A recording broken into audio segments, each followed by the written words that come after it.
at Envision and getting to map out hundreds and hundreds of companies and their design systems, their libraries, how their team operates. We learned about design maturity with the design transformation team at Envision.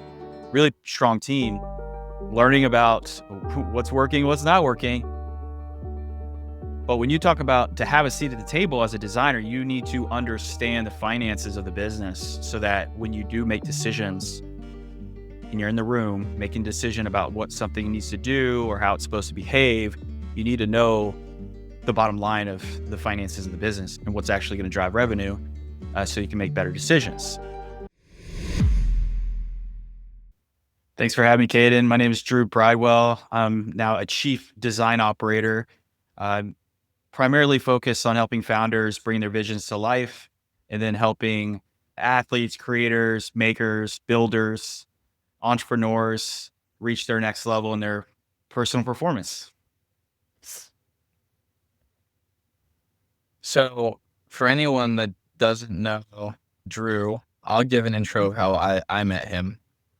I'm coming up on maybe a decade in the industry. So when I first came into contact with Drew, it was when I was in design school, and you were working at Envision, and it was one of the first places that did remote work. This is pre-COVID.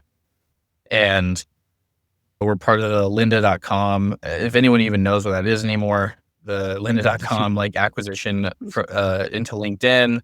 You worked at LinkedIn, and how I first came into contact with Drew, which I didn't know it at the time, was what was that segment you had on LinkedIn Learning? It was Practical level UX Weekly. UX Weekly. Yeah, Practical UX Weekly. Yeah, so that was the first time I met. I got you on my radar, and then over time, you worked at all these interesting companies and stuff over the course of your career. And now, I'll let you close the blocks, but head of product design at Growth Day, and now you're essentially a fractional product person for a lot of small businesses. In preparation for this episode, we were catching up the other day, and you gave me the idea. I'm hey, you should come back on the podcast. We were just talking about how game changing. I think for people that are just curious learners, like to improve. AI is all the disruption of workflows for AI is actually very exciting, especially for those people I would call 80%ers, and that's from Yvon Chouinard from Patagonia, in his book, Let My People Go Surfing. He had this line that really resonated with me because I was oh, that's me. He's I'm an 80%er. I will get to 80% proficiency in a sport, rock climbing or whatever. And then he'll just say, and then I'll move on to the next thing because getting from 80% to 100% of mastery requires a level of specialization and focus that I just don't have the interest for. And he probably has ADHD, to be honest. I don't know. But for me, I'm I'm an 80%er. I think before AI, I would say a midfield designer. I was not above 80% in mastery of the craft because of I'm jumping around to product management. I'm jumping around to research. I'm learning about financial modeling and analytics and how to write SQL. And I was all over the place. And it honestly, it sucked. Eventually I was going to try to specialize as I got higher in my career. But now with AI, it's oh, I could fill in those gaps really quick. And it's actually an asset to be curious and a learner. And we only spent 5 minutes on it. And that's why I want to do this episode is if you got to rewind the clock 10 years, you're talking about where I'm at in my career was where you were when you were around the time you were at Envision. What would have you done differently? How would have you spent your time as a product design leader if AI shipped 10 years earlier? Yeah, it is a great question and really fun to think about. And I think when we were first talking about this, where my mind immediately went was when you jump ahead 10 years or 15 years from where you are today, that's a really fun and creative way to think about what kind of a leader are you at that time? What kind of decisions will you be making at that sort of being 10 to 15 years more experienced? What kind of things or problems will you be interfacing with? And now that we have AI to support us, we can start leveraging and using it in different ways to be able to just ease the friction that we might experience. And I think if I was to wind back, all the interaction design principles that I learned from talking with real people, I would have just continued to practice those things, but I would have also continued like the out of the box things that you learn in design school, design thinking practices, card sorting, doing qualitative and quantitative research, like talking to people, like all of those things that maybe today's designer maybe takes for granted.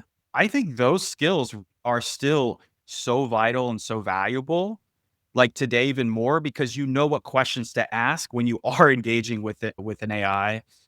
And it's like you could just have those discussions so much faster to really understand the people side of the products that you're building, the systems side of the products you're building, and the tooling that you're trying to operate in. And then I like to really stay within those three spheres. They overlap, and I built a whole system around that. But yeah, so systems thinking, I would stay on track so on those things. But yeah, just it's like you've been given superpowers, and people can say whatever they want to say about AI, but it's really giving you superpowers to make better decisions, move faster, be amplified.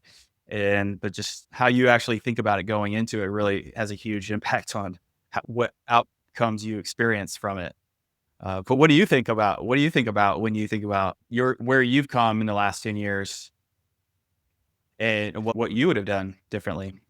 Um, it's funny that you said that because I think like strong like UX thinking, like design thinking principles, like the like kind of like the intellectual design agency, just like stuff.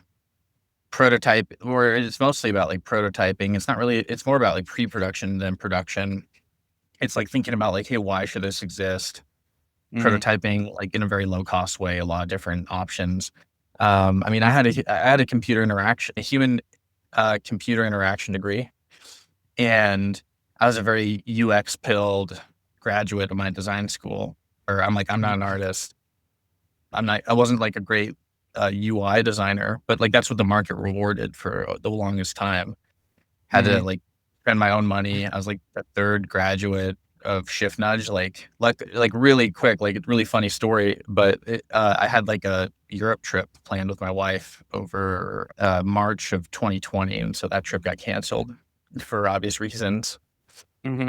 And I got a refund, and MDS, like Matt Smith, who runs Shift Nudge, was beta test. He opened up his private beta again, and it was like $1,000 at the time. So like, talk about how expensive it is now. Like education is an investment because the cost of certain like courses like go up and appreciate in value. Absolutely. It's, Absolutely. and I used that to get good at UI, but like I ended up spending less and less time like in doing like the strategic like product design thinking, and more time like doing delivery work. And now I'm just kind of bringing it back to like, oh, like once you have the idea, there's plenty of time to like figure out the right like UI and like patterns to use. But like now I'm spending a lot more time just thinking, going back to like the UX, like the desired Hmm. UX, the narrative and stuff like that. So I feel the same way where it's more about, hey, where does this fit? And then also Don Norman level UX where it's how does it behave? How does it work? How does it fit? Like, how do you deliver it to people? How do you distribute it? Like, what's the packaging? How does Hmm. it fit in their car? Like,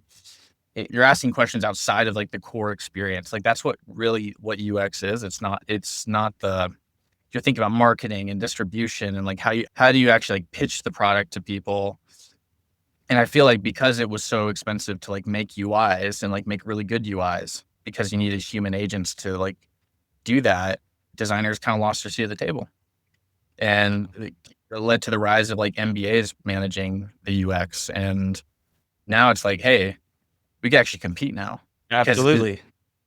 yeah.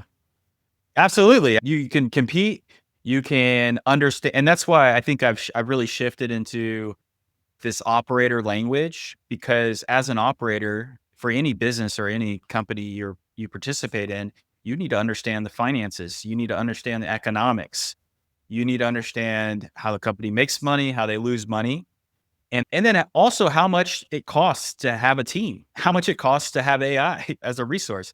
You can't just because if you're just operating, you're spending somebody else's money and you don't actually even know how to increase or decrease your metrics and what you're trying to improve. So, as all the things that I love about the the foundations and principles of UX don't even matter if you don't understand how the company is supposed to operate. Because then you can't work backwards, you can't figure out the root of the problems. You're just basically taking orders. And I think the things that I learned at Envision and getting to map out hundreds and hundreds of companies and their design systems, their libraries, how their team operates. We learned about design maturity with the design transformation team at Envision. Really strong team, learning about what's working, what's not working. But when you talk about to have a seat at the table as a designer, you need to understand the finances of the business so that when you do make decisions and you're in the room making a decision about what something needs to do or how it's supposed to behave, you need to know the bottom line of the finances of the business and what's actually going to drive revenue, so you can make better decisions. And so that was a huge breakthrough, I think. And I learned it more as I got further and further away, I think, from big tech, because LinkedIn and Facebook, I didn't have access to the P&L of those massive companies, but I definitely would see the movement, and we had really strong VPs and leadership there. But that wasn't a discussion that designers got to have. And that was a big problem. And I think we will all have been more successful 10 years ago. Literally everybody in the company understood the finances. And I think Netflix took that approach, and they really exposed at least in their writings in Reid Hastings' book, not Reid Hoffman. Reid Hoffman is from the beginning of LinkedIn. But Reid Hastings would share that information with his team. And I think that Netflix benefited from that open transparency, responsibility, and ownership. But go ahead. What are you thinking? Oh, you're talking about No Rules, right? That's right. That's right. Oh, that book's awesome. Like Yes. what I love about the Netflix culture, and apparently I'm having a midlife crisis because like I'm making F1 my identity right now. But it's the I saw this like list of things that you do when you're in a midlife crisis. Like you talk about F1 all the time. But it's this, I'm connecting like two ideas, like no rules brings back the concept of professionalism, in like tech, where like all the problems in tech, especially like when using like big tech as an example for like how to make good product, is it like abstracts the concept that you're a professional, that like, hey, it's not my responsibility. There's so many like big tech PMs that are just like, it's not my responsibility to figure out the finances. That's finance's job. And I'm like, no, finance's job is to do their job. And like your job is to like ask the right questions and understand like how much it's going to cost to ship this feature. Like they're not like finance isn't a product function. They're not doing, they frankly don't have time to do like help you with strategic work at that capacity. That's where that's what the money's for. But there's this advocation responsibility. And like, if you look in like F1, there's so many people that want to be like race car drivers, or like want to be on the team, or like run an F1 team. But there's only like 10 teams, and there's only 22 seats, race car driver seats. And the pool of like talented people to replace everybody in those functions is so high. So there's no leverage there in F1. Like you have to perform. There's millions of dollars on the line. And like you not performing living your dream as a race car driver is not more important than like winning races, so that the rest of the team can have bonuses and like get their forever home for their kids to like have a place to live. And it's like watching like Drive to Survive. It's just basically watching people being like, am I gonna have a job next year? Am I gonna have a job next week? Because there's this pressure of like, hey, you have to perform because there's real financial consequences to not doing that. And what I love about like Netflix is like, and you can't perform at a high level unless you know the consequences of your actions, and like exposing the financials. Like that's huge. Now before AI, like you had to get like an MBA, like which I call an MBA like a 2-year like Excel tutorial. Like it's you needed to understand Excel, and then for the first time ever, all you had to do is all you have to do now is just understand the frameworks, how the frameworks work, and if you don't understand it, ask AI to clarify things for you. Like you don't need to be like a finance expert to like understand a P&L or understand a balance sheet or anything like that. You can, just learn, just take a course to like understand like the frameworks and like the vocabulary, and then you can have AI do most of the driving, and now you can price out design decisions. Yeah. Absolutely. I was doing it right before this call. There's a new founder that I'm working with that's based out of Napa. We actually just moved out of Napa over into Indiana, like absolutely loving the cost of living here. But we're going through this transition. We're building this tool to help this founder who runs a print shop, and he runs embroidery, and he just serves the entire Napa County community. And he's going through this massive transformation and trying to understand, do I continue paying for all these third party resources for my print shop, the Salesforce, these Shopworks, these other tools that have been created over the last 2 decades that serve workflow at scale? But little does he know how quickly you can build CRMs, how quickly you can build very tailored user experiences for exactly what you need and nothing more. And you can do that at a fraction of the cost. And that money can all be put into your own business, and you can save that money and have it compound for you year over year versus giving another ginormous corporation more funds, more money that they don't even want to jump on the call with you to understand your business. And then they're going to charge you 3, 4K a month for it. And it's just so fragmented and so backwards. So I think that new future, that new evolution is people like us that have the product thinking hat, the design thinking hat, and are learning the engineering hat. But you still need engineering, and you still need engineering support, and you still need the technical architectural wisdom that you get from somebody that's been working in that industry for 10, 20 years. You don't just throw that out the door. No way. But you were amplified 100%. So we're helping him, and then we're scoping out different pricing models and phases for doing that. And that sort of work and putting together like a one sheet, but now you put together like sophisticated GitHub one sheets that have repos and understanding and different logic maps and different ways that you could approach the problem. All there on a silver platter with a demo before you even spent $1 for your company. So imagine the confidence and the release of stress that an investor or a founder wants to spend on a project, and knowing the 3 to 4 different routes that they could take. And then which recipe do they want to choose and invest in is up to them, and they have that choice. It's a beautiful thing. And I think that's some, with all the skills that I've learned over the last 2 decades, I think that's the thing I'm most excited about, is helping those founders have those aha moments, and then building in all the other disciplines that we've learned and the systems that we've learned and the patterns and like the Nielsen Norman practices that we've learned, and we infuse those into our products. And that's, I think, the beautiful part of what we get to do. And now I'm just trying to teach other people how to do that, so they don't overspend and overanalyze what the thing is that they need to do. And you don't need to overthink it. There's recipes that have been proven over and over. And that's one of the biggest lessons I learned at Growth Day, which is a personal development app. And Brendan Burchard, who was like the celebrity coaches Olympians, coaches professional athletes, and has put on ultra masterminds and just brings incredible people into the room, and they teach. And it's very professional.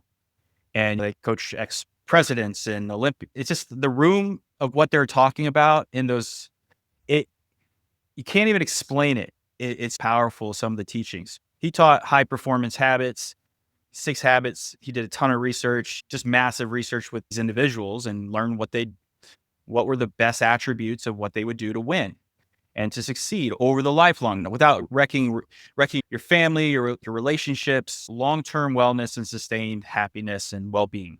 So he built a platform and a framework around that, and we just practice it with people. And what I learned from him is the systems, their research-backed systems, actually help in the work. So I think everybody can learn what those kind of things are for their disciplines, their industries, and then get to go to work. And dude, it just started downpouring here, which is so cool. I don't know if you like a good storm, but right now it's it just hit hard, and a giant lightning bolt just hit. So I heard it's like a like, small rumble. yeah, Those sure I mics are love it. good. It's not too much, but yeah, like Yeah, some good white noise, relax you for the interview. That's right. Yeah, That's right. so I'd love to like hear a little bit more about like growth state. Well, I think one thing that I thought was really interesting is when we were catching up, you said like, oh, I just completely set up like a Claude Code, development system for Brendan to like basically like product manage and like make improvements to the platform himself. And like That's right. what like when you hear like a design product leader basically say like, hey, here's everything you need to kind of like do my job at like a certain percentage, right? Like, cause you Mhm. probably hit like, like a product market fit on like the patterns used to deliver the coaching through that platform after maybe what, almost like maybe 3 or 4 years. I think you worked on that thing. 5 years. 5 years. 5 years? Yeah. And so you spent half a decade, like, kind of refining the model, and then it's getting to a point where, like, you kind of just you give it to the founder and you give them, like, AI agent technology to kind of stay on top of it. That, I think for most people is, like, scary. It's like, oh, hopefully no one hears that story, but, I mean, some people might think, like, "Oh, I hope no one hears that story," where, like, the product leader just basically gave it back to, like, the CEO, like, left and said, like, "You can kinda just do my job now." But like, no one does something with that level of confidence where it's like, "Hey," like, and for me, like, people are, like, asking me, like, "Oh, why am I, like, teaching Google Stitch to my PM so that he can make designs?" And the thing is, like, I think, like, the cost of if we're, like, repricing the market on, like, what tasks are valuable, it's like, it's really hard to, like, gatekeep, Mhm. like, improving the product because it doesn't cost as much to just test out an idea anymore. And maybe can you walk me through, like, your thought process of, like, when you made that decision of, like, "Oh, this is good enough where, like, I could extricate myself from the business. I don't need to, like, hire Yeah. my successor as the CPO Mhm. anymore. Like, the CPO, I could have the CEO be my successor as the product leader of this Yeah. platform." Like, can you kinda walk me through, like, that story of when Yeah. you decided to, like, replace yourself? And then, like, you essentially devalued traditional, like, product management design by giving it to a coach with no like product experience. But usually when people have that level of confidence, and sorry, this is a very long-winded question because I'm trying to figure out how to frame it, is because you've probably saw like a bigger game to be played that you're like, Mm. oh no, like there's more valuable activities I could be doing now. So can you like walk me Yeah. through that Yeah. process Yeah. of like you decided? Yeah. Yeah. I appreciate the question. I know that it's even hard to explain the things that I've done, and it's a little unbelievable. But to that extent, it's like there was about a year ago when Bolt.new was starting to get really take off. If you remember Bolt.new is just another type of lovable product. There was when regular just Claude Web came out, there was uses for it. But then when Claude Code came out and connectors started coming out and skills started getting improved and the UX started to improve and updates were coming in every day. And at that stage, about a year ago, I had enough funds to basically personally pay for the maxed out versions of Claude Code, Bolt.new, and so I had the ability to pay for Claude Code, Codex, and Bolt.new. Three really like wild tools. So having the ability to invest at the highest levels, like we're talking $100 to $200 a month, it's like not cheap. And then putting that into those tools, those products, those ecosystems, and basically playing like a long game. I'm spending the money to learn everything that I can about these 3 tools because what it's doing is it's giving me the capabilities to visualize anything.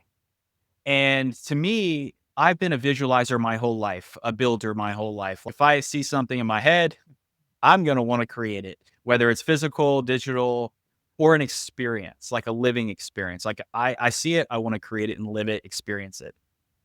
Then once I basically did that, I started pushing my engineers on my team at Growth Day and also just people that I work with. I'm like, there's something that the CEO wants to build. I'm going to build it and I'm not going to ask for permission to build it. I'm going to build it locally on my own Git and I'm just going to push it. Now, because we were like a startup, even though we're 5 years still like a startup, we were operating like a startup, high performing team.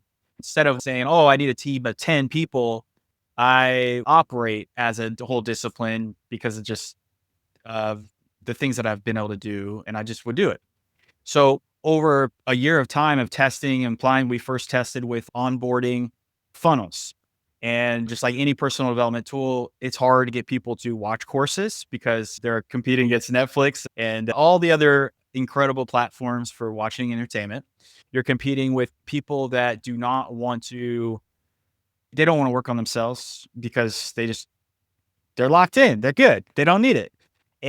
But we were really serving the leadership industry. We were really serving a community that needed frameworks. They needed structure. Even the cases you were talking about, like ADHD, people just they had the energy to do their best work of their life and to take it to the next level, but they just didn't know what to do. So we gave them frameworks, gave them systems, gave them habits to practice weekly coaching, live coaching. I was probably live every single week for about 3 years, and I would just teach on the platform for free, and I would teach frameworks, design frameworks, personal development frameworks, and I just would hone my coaching and performance on there.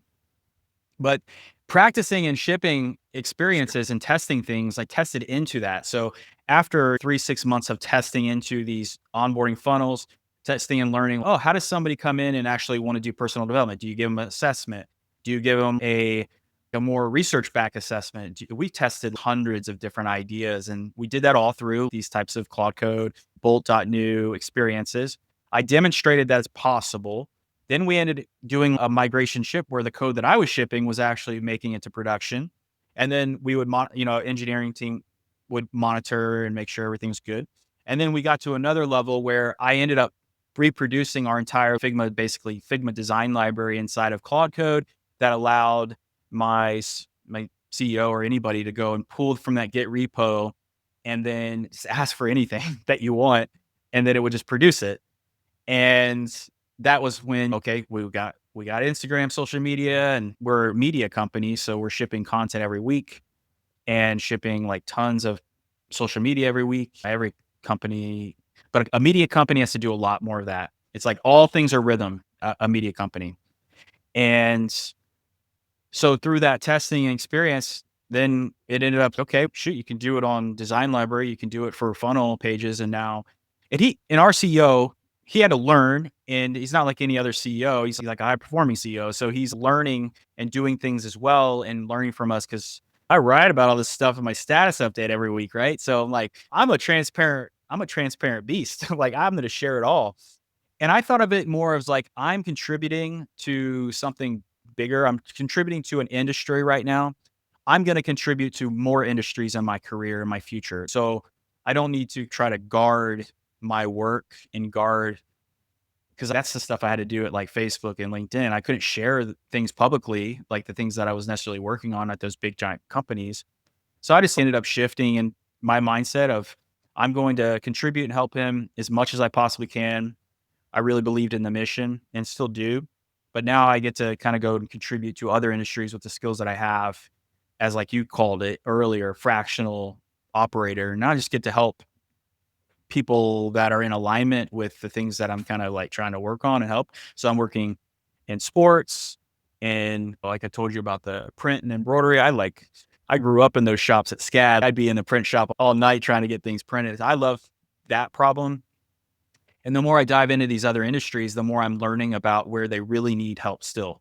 Like even the government, there's a lot of opportunities to improve government operations. My son is 16. We homeschooled him for 10 plus years. So I've learned so much through that process of like where that could be improved. I'm learning about how to improve youth sports with soccer programs in Southern Indiana, just because I got to see the best of the best, I think, in Napa and the Bay Area. And there's all around the country, there's great talent and great tools and great performance and people. But like now I get to contribute that back to a place, and we got to cherry pick where we wanted to live and do what we wanted to do. And we kind of chose that path. But now I feel happy and excited for what Growth is going to be in the future, because it's now like it's operating at a lower cost because it's expensive to hire a full like product engineering and design team. You got to have $1 million annual spend at least for a small team. And practically, you have to have that, or you're doing like retainers with one or two or three people as a founder. And that can be a good way to get into it. And that's more like my operating model now. But I think we'll see a lot more people like us that are building this skill up. And over the next 10 to 20 years, they'll be able to have their 5 to 10 operator founders that they support. And they're just fun to create with. And that's why they hire them, because they like to work with them. And then they just do it. And then you got 5 to 10 people and you're making 1 to 2 million a year from just helping your 5 to 10 founders. And then you just help them build, and maybe they off ramp or they on ramp new things. But there's going to be a lot more products that come to life over the next, I think, 2-3 decades because of this. And some people are going to want to do all that operation, and some people aren't. They're just going to want to they'll want to stick to just visual design, or maybe just like interaction design. But I'm trying to teach the whole system, not just one thing.